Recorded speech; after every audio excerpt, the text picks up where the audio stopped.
السلام علیکم دوستانو. نن ورځ موږ یو ډیر مهم او بیسیک لیسن زده کوو. ډیفرنس بټوین کم اینڈ گو.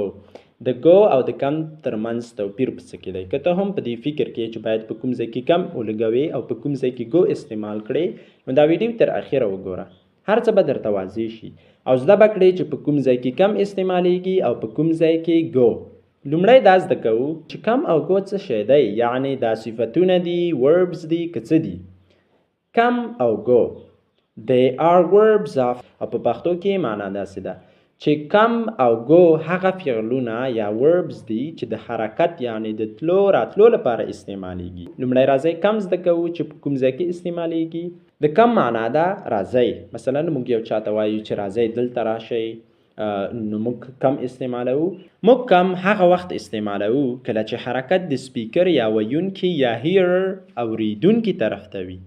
زه اوس یو مثال درکوم او په دې سره به د مکمل سر خلاص شي. فور ایگزامپل، که زه تا ته ووایم زما طرف ته راشه، اوس چې ته حرکت کوي د سپیکر طرف ته حرکت کوي، یعنی زما طرف ته حرکت کوي، نو په داسې حالت کې کم استعمالوو. که اوس مو هم سر پرې نه وي خلاص شوی، نو له دې مثالونو وروسته به د کم او گو ترمنځ فرق خامخا کولی شئ. مثالونو ته به زړه نه خفه کوئ. دا درس سخت دی. ولې سخت دی؟ ځکه چې مهم دی. نو راځئ مثالونو ته. First example، لومړی مثال، Come to my house tomorrow, we will study English together. Come to my house tomorrow, we will study English together. او د دې سنټنس په پښتو کې مطلب او ترجمه داسې ده: سبا زمونږ کور ته راشه، موږ به په یو ځای انګلیسي زده کړو. فرض که دا مثال زه تا ته وایم چې سبا زمونږ کور ته راشه، موږ به یو ځای انګلیسي زده کړو. ته اوس اوریدونکی شوې او زه سپیکر یا خبرې کوونکی شوم. ته به حرکت زما طرف ته راکړې، نو کله چې حرکت سپیکر طرف ته یا د اوریدونکي طرف ته شي بیا کم استعمالوو. لکه په دې جمله کې چې مو استعمال کړ. نمبر سیکنډ، I am coming to you right now, don't worry. او د دې سنټنس په پښتو کې مطلب او ترجمه داسې ده: زه همدا اوس تا ته درځم، اندېښنه مه کوه. I am coming to you right now, don't worry. په دې جمله کې فرض که ته اوریدونکی شوې، زه تا طرف ته درځم، نو حرکت اوریدونکي یا هیرر طرف ته شو، نو بیا خو کم استعمالوو. وخت مو د کم په تعریف کې زده کړل چې کله حرکت سپیکر یا هیرر طرف ته شي نو بیا کم استعمالوو. نمبر سیکنډ، گو. او د گو مطلب دی په پښتو کې ځئ. مثلا موږ یو چاته وایو چې ځئ لاړ شئ، نو د گو مطلب دی ځئ. موږ گو کوم وخت استعمالوو؟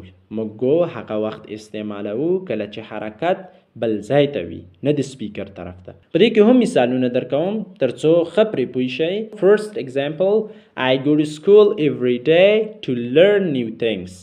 I go to school every day to learn new things. او د دې سنټنس په پښتو کې مطلب او ترجمه داسې ده چې زه هره ورځ مکتب ته ځم چې نوي شیان زده کړم. نه د اوریدونکي طرف ته حرکت کوو او نه د سپیکر طرف ته حرکت کوو، نو موږ گو استعمالوو. نمبر سیکنډ، They are going to another country to continue their education. They are going to another country to continue their education. او د دې سنټنس په پښتو کې مطلب داسې دی: هغوی بل هیواد ته ځي چې تعلیم ته ادامه ورکړي. They are going to another country to continue their education. هغوی بل هیواد ته ځي چې تعلیم ته ادامه ورکړي. حرکت نه د اوریدونکي طرف ته دی نه د سپیکر، بلکې یو هیواد ته دی.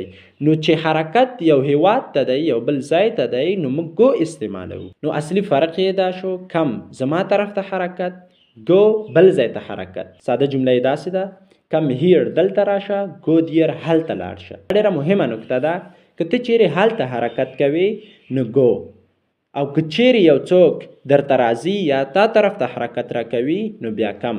سمری: Come here, go there. Come to me, go to school. Come and sit, go and study. دوستانو، که له دې ویډیو څخه مو یو څه نوي او مهم شیان زده کړي وي، نو لایک یې کړئ، په کمنټ کې خپل مثالونه ولیکئ او چینل سبسکرایب کړئ. ولې یې سبسکرایب کړئ؟ تر څو تاسې ته هره ورځ داسې اسانه او مفید انګلیش لیسنز درکړو.